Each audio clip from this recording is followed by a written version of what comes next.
هذه الشيلة إهداء من خواتك. لقبلت وفاء وطلت كأنها شمس تجلت، للبني ما عاد خلت شيء فيه ينافسوها، للبني ما عاد خلت وفاء شيء فيه ينافسوها. وقضوا حصريا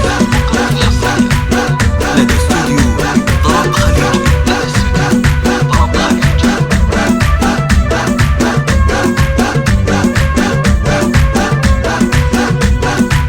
لقبلت وفاء وطلت كأنها شمس تجلت، للبني ما عاد خلت شيء فيه ينافسوها. وفى السكات بحلاها فارقه في مستواها، ما مثلها ولا سواها، والحضارة جنبوها، صنعة فيها الخصايل كامل والزين كامل. هذه بنت الحمايل، هذه وفاء بنت ابوها، زينها زين تفرد كاللوالي والزمرد، والمماري والله يركد يا قهر من يحسدوها. ثامن السبع العجايب خدها برق السحايب، لا بدت تجلي الغياهب وانحكت ما كذبوها. تاخذ الاول جدارة ما تبي غير الصدارة، والادب مع الوقارة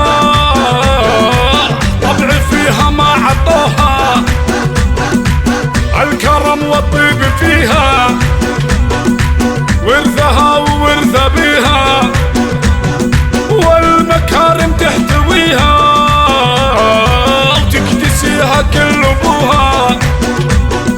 بنت عريب من السلايل لابد السكات الاصايل، مجدهم ما هو بزايل، والمراجل احتموها، الفخر ترفع شعاره، ما يعرفون الخساره، والصمايل والنعاره هلاواين ورثوها.